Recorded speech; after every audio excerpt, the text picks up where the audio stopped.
Dari bentuk yang menyeluruh seperti ini, diagram menurut Deming-Todts, kemudian kita akan rubah ke dalam komponen yang kita besarkan supaya kita bisa menjelaskan nanti di dalam prosesnya. Jadi di atas itu sudah kita bagi menjadi S untuk supplier, I untuk input yaitu material dari supplier, kemudian P itu proses diproduksi, dan setelah diproduksi menjadi output O, dan setelah O jadi output kita akan kirim ke pelanggan, ke customer, sehingga nanti customer akan menerima barang kita. Dan kemudian di dalam proses dan di dalam organisasi kita dan customer itu sebenarnya yang terjadi adalah apa? Mari kita jelaskan yang berikutnya lagi. Dalam hal ini, kalau tadi kita bisa lihat SIPOC, S supplier itu adalah merupakan sebuah subsistem sendiri, dan IPO itu adalah merupakan organisasi kita, misalnya kita bilang itu juga sebuah subsistem, dan customer juga merupakan sebuah subsistemnya. Jadi dalam konteks ini adalah dari sistem besar ini terdiri atas beberapa sistem kecil, yaitu subsistemnya, sehingga ada supplier dan kita sebagai organisasi yang akan mengolah dari I menjadi diolah dalam P, kemudian akan menjadi O, itu di dalam kita, dan kemudian customer akan menerima hasil dari olahan kita. Ya, itu nanti maknanya apa kita lihat berikut ini lagi. Oke, berikutnya setelah kita pisah tadi, sebenarnya yang terjadi di sini adalah antara supplier dan kita sebagai organisasi, dan kemudian customer itu sebenarnya yang terjadi adalah pasar, itu pertemuan antara penjual dan pembeli. Si pembeli membutuhkan sesuatu, dan dia meminta orang lain untuk membuat sesuatu buat dia. Tapi kemudian si penjual adalah orang yang punya kemampuan tertentu, acquired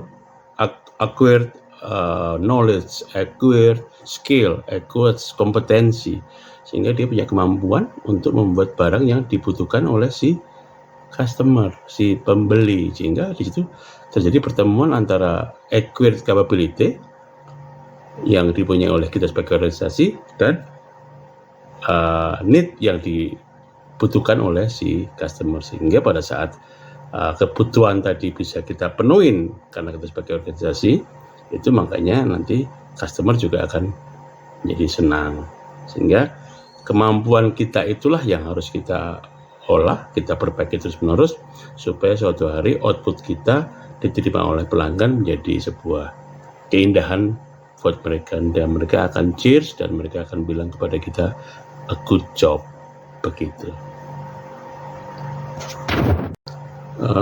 Untuk pertemuan antara di pasar ini yang antara penjual dan pembeli itu ya,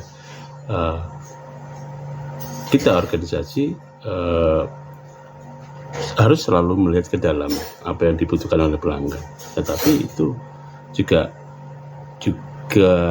membutuhkan informasi juga dari pelanggan, sehingga dalam konteks ini adalah pelanggan menceritakan kepada kita kebutuhannya apa, kemudian kita melihat kemampuan kita apa, apakah kemampuan kita ada untuk mencapai harapan pelanggan tadi, sehingga kita harus detailkan lagi proses kita di dalam pembuatan barang tersebut. Sehingga mari kita ikuti next video berikutnya lagi untuk saya menjelaskan bagaimana sih antara pelanggan sampai ke dalam kita supaya kita bisa memenuhi kebutuhan pelanggan.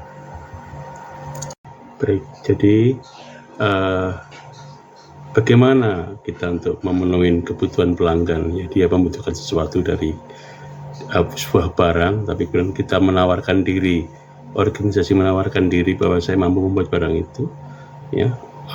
Kemudian yang ditunya adalah dia membutuhkan sesuatu, Tapi kemudian apakah dia mendapatkan sesuatu itu atau tidak, atau dia butuh tapi kita kasih, tetapi yang kita kasih tidak sesuai dengan yang diharapkan. Jadi dia got the need atau got the other need, bukan yang dibutuhkan gitu. Jadi kita sebagai organisasi ya harus mengkaji betul-betul kemampuan kita, skill kita untuk membuat barang tersebut, sehingga outputnya sesuai dengan apa yang dia butuhkan. Pada saat output akan sesuai dengan apa yang dibutuhkan atau bahkan melampaui, dia akan senang sekali, bintang, dan dia akan bilang good job gitu ya. Dia akan puas dengan kita.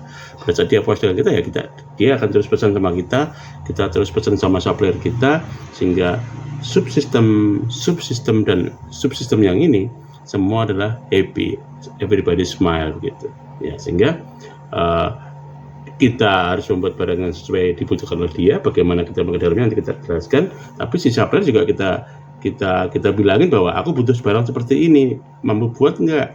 Nah, dia juga harus mampu menunjukkan performanya lah. Sehingga kita ke dalam dulu sekarang. Di sini kita ngomong 5M, material, metode, mesin, dan lain-lain sebagainya. Dan metodenya adalah 4B, 1H, 1 how gitu ya, what, where, when, who gitu ya, dan how gitu ya. Itu adalah proses mengendalikan. Sehingga misalnya ini adalah proses akhir di saya, di assembly saya terakhir jadi barang jadi. Ini adalah organisasi ya, prosesnya aku bedah seperti ini ya, kita pecah seperti ini. Ini adalah proses yang pertama, ini adalah proses yang kedua, ini adalah yang ketiga. Dari yang pertama itu adalah mengambil bahan baku kita ambil, diolah pertama, diolah yang kedua, diolah yang ketiga. Pada saat diolah yang ketiga adalah udah barang jadi. Sebelum barang jadi ini kita kirim ke pelanggan, atau output ini kita kirim ke pelanggan, kita periksa dulu. Jadi begini sebenarnya ya. Saat yang nomor 3 di sini, atau quality control di sini, ini adalah barang akhir, ini adalah outputnya. Kita bertanya pada si customer, apa sih yang dibutuhkan?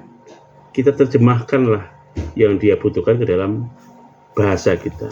Sehingga yang dia butuhkan di sini adalah dia akan bercerita begini. Itu yang kita bilang adalah key quality characteristic.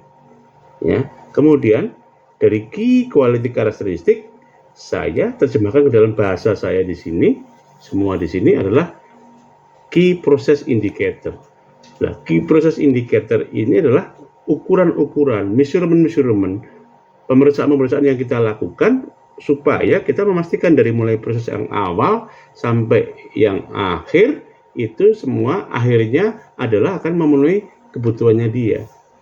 Nah, sehingga kalau ini adalah customer luar, di dalam produksi proses ini pun ada, katakanlah ada tiga produksi gitu ya. Ya, yang ini punya customer ini. Nomor 1 punya customer nomor 2. Nomor 2 punya customer nomor 3. Ya kan? Nah, customer nomor 3 yang harus membuat barang seperti yang dibutuhkan pelanggan, dia pada saat mau mengolah, dia juga akan bilang ke proses sebelumnya bahwa barangmu yang kamu buat kirim ke aku harus seperti ini. Ya, ini adalah informasi ke sini adalah key quality characteristic, sehingga dia harus membuat barang seperti apa yang dia minta, yaitu dia harus mempunyai key quality characteristic. Dari key quality characteristic dia harus menerjemahkan, dia harus ukur seperti apa. Dia harus punya ukuran di sini key process indicator. Ya, jadi sehingga dari key quality characteristic akan diterjemahkan menjadi key process indicator, supaya pada saat nanti barang itu jadi dan dikirim ke nomor 3 itu adalah sudah sesuai dengan key quality characteristic yang diminta oleh nomor 3. Nomor 3 mengolahnya lagi sehingga jadi barang jadi. Barang jadinya dia harus sesuai dengan apa yang dimau di sini, yaitu key quality characteristic yang diceritakan oleh customer kepada kita. Sehingga masing-masing dari mulai pertama, kedua, dan ketiga masing-masing mengirimkan key quality characteristic, dan ini dari mulai ada pesanan dia akan membuat key process indicator. Dia mengambil material, diolah, ya, dia akan periksa di sini setelah diolah. Apakah yang dia buat sesuai nggak dengan yang dibutuhkan oleh nomor 2? Lah, nomor 2 menceritakan key quality characteristic kepada nomor 1. Nomor 1 kemudian menjabarkan key process indicator supaya barang yang dia buat sesuai dengan key quality characteristic tadi. Sehingga ini begitu dibuat, diperiksa sama dia, kalau oke berarti bisa teruskan ke nomor 2, kalau nggak oke ya di repair lagi, kalau nggak oke terus ya dibuang. Jangan sampai barang yang tidak bagus terkirim ke customer nomor 2, karena begitu tahu tidak bagus ya harus segera diolah di sini, di stop atau diapain, sehingga di sini tidak menerima barang yang jelek.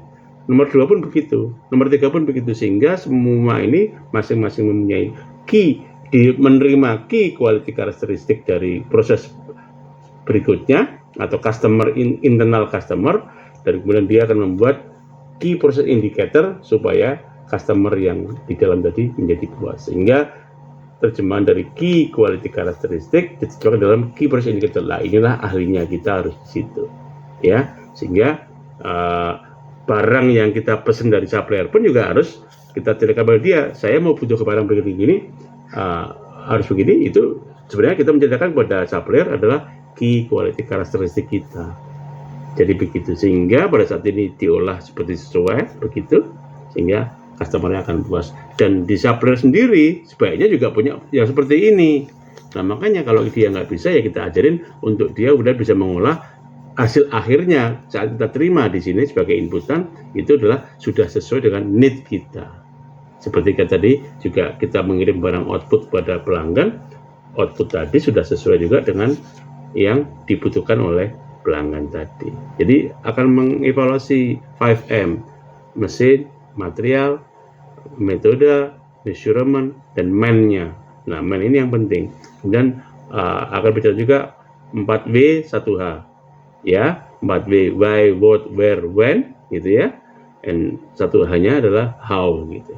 Ini adalah konsepnya Johan Deming untuk supaya barangnya jadi barang yang bagus dan dia cheers, dia suka, dia pesan ke kita, sehingga inilah adalah subsistem dan subsistem tadi bekerja sama, sehingga ini juga akan senang karena barang yang kita buat adalah bagus, sehingga dia mudah membuatnya. Ini juga harus perform supaya kita mudah membuatnya.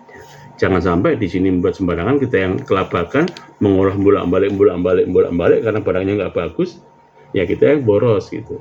Ya, sehingga everybody should be happy. Ini harus perform, ini suka. Ya, itulah layer bisnisnya. Begitu. Terima kasih.